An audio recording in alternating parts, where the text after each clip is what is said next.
Bueno, acá vamos con la segunda investigación.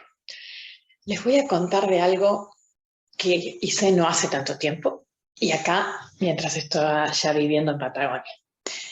El bosque patagónico no se caracteriza precisamente por tener una gran diversidad de aves. No son tantas las aves que hay. Sin embargo, cuando llega el verano, aparece este pajarito, que es el Fío silbón.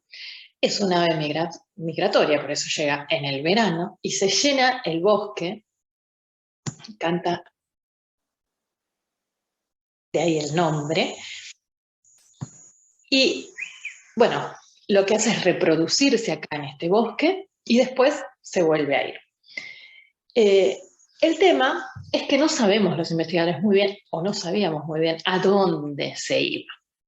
Sabíamos que lo podíamos ver en Sudamérica, pero decían que lo veían en Perú, decían que lo veían en Brasil, decían que lo veían en el Amazonas, que lo veían en Paraguay.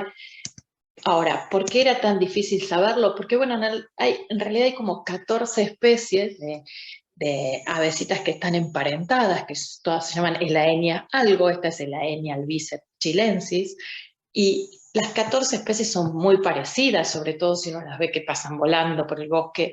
Incluso si uno las agarra, son muy parecidas, son todas así como grisecitas o verdecitas, con la panza medio grisita o medio amarillita, con estas dos barritas acá, con algún copete blanco que se ve más o que se ve menos.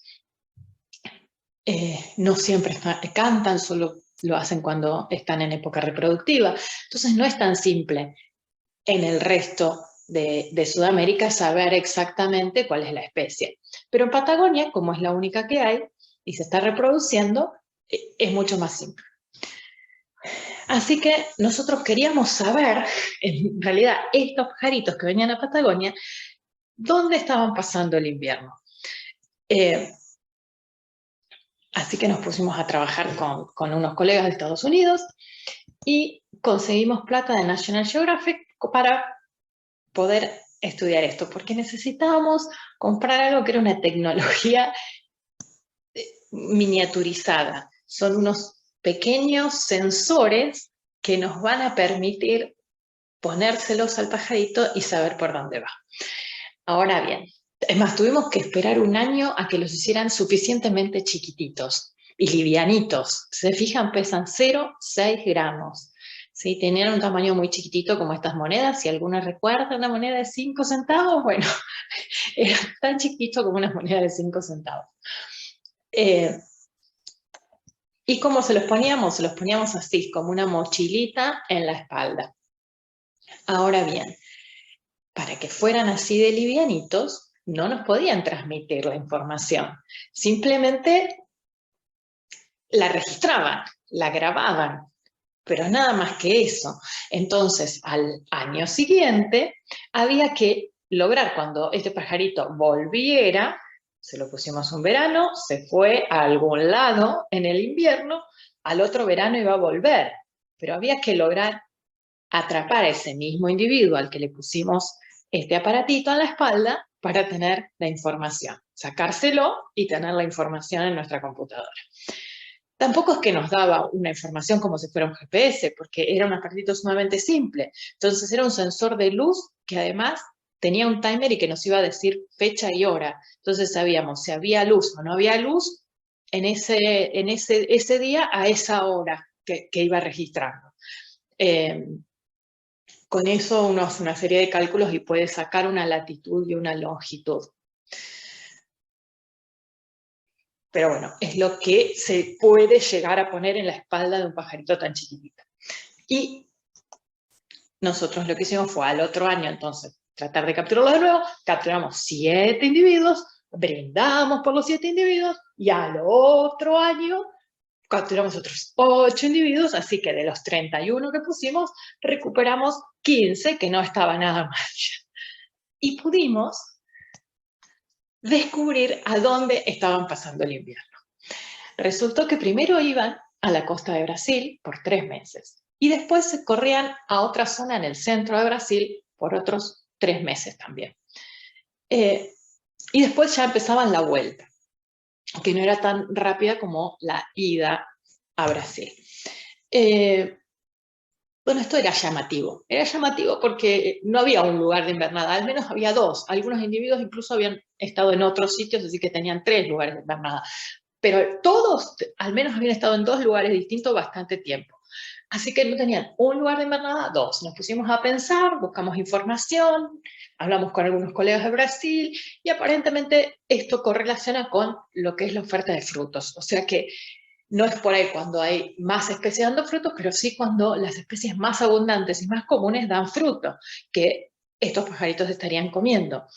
Y que es también lo que vemos en Patagonia. Cuando ellos vienen acá también se alimentan mucho de frutos. Aunque antes la gente creía que comían insectos más que nada. Pero bueno, también nosotros investigando descubrimos que no era tan así. Bueno, descubrimos eso que era llamativo, y era llamativo porque en realidad solo había un dato de otra especie que hacía lo mismo, que también era una especie de América Latina. Pero otra cosa llamativa es que eran las únicas 2 especies de América Latina que se habían estudiado. Otra cosa que encontramos fue que no tenían una ruta migratoria, sino que tenían 3 rutas migratorias. Entonces podían subir como un poco por las yungas y después ir para Brasil, o podían cruzar así en diagonal directamente por la pampa húmeda de Uruguay y ir a la costa de Brasil, que era lo más corto, pero era un lugar que no tenían árboles ni nada para comer, porque eran todos pastizales y zonas que no les sirven a esta especie. Y si no, lo que hacían adentro era cruzar una parte en diagonal y después subir por el río Paraná y después sí agarrar ya selva y ir a la costa de Brasil. Entonces estas rutas tenían distintas distancias, pero también tenían la posibilidad de comer en el camino o no comer en el camino. Y, y bueno, no deben ser muy equivalentes para un pajarito. Esto también era llamativo, pero a medida que se fueron sumando más estudios con los años de otras especies de América Latina, se vio que estas eran las cosas que pasaban con los pajaritos de nuestro continente. O sea que en realidad faltaba estudio y cosas que se habían visto para Europa o que se habían visto en el sistema de las aves que migraban en Norteamérica no necesariamente eran válidas para nuestro continente. Bueno, nosotros seguimos por el momento con algunas dudas todavía, o sea, con más preguntas, porque, por ejemplo, nos preguntamos cómo hace o de qué depende que decida ir por una ruta u otra un fío. O sea, es porque así se lo enseñaron los padres, es porque fue la primera vez hizo eso y después sigue haciendo lo mismo, es porque depende de su tamaño, de su peso, de cómo está él de salud, digamos, que necesita ir comiendo o no. Todavía no lo sabemos. Ya denos tiempo, de alguna forma ya lo vamos a tratar de averiguar. Pero ahora, bueno, vamos a lo que nos interesa a nosotros, que es de esto que yo les cuento, cómo lo traducimos en datos para nuestra tabla.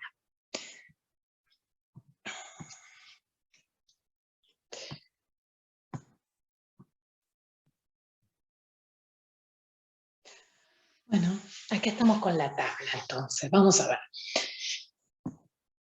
¿Había alguien que realizara una pregunta? Sí, yo estaba preguntándome a dónde pasaban el invierno y quería conocer qué rutas usaban para llegar ahí. Así que en la investigación 2 tenía una pregunta.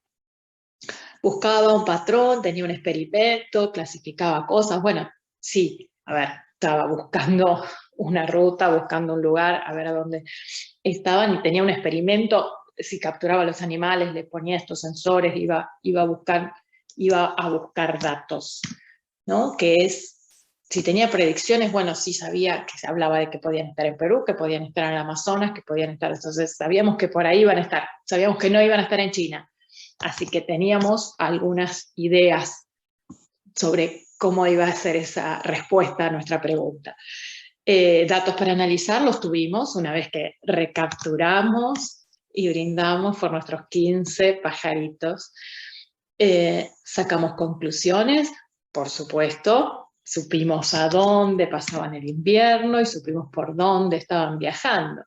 Interactuamos con nuestros pares y mucho, con los investigadores de Estados Unidos, con los investigadores de Brasil. Nuevas preguntas, sí, bueno, lo que les contaba, obviamente queremos saber por dónde van, como toda buena investigación, nos deja siempre más preguntas para seguir. definimos o presentamos nuevos términos, todo. Bueno, sí, una vez que tuvimos los datos, empezamos a hablar de esta cuestión de zonas de invernadas secuenciales, de una migración antihoraria, etcétera, etcétera. Así que sí, nos llenó de nuevas ideas, nuevos términos y nuevas cosas que teníamos que manejar. Bueno, ahora nos queda ver la investigación 3 para ver también cómo se relaciona con la tabla, y después ustedes van a tener que trabajar con los ejemplos de clases que nosotros les estamos acercando y después con sus propias clases a ver cómo son.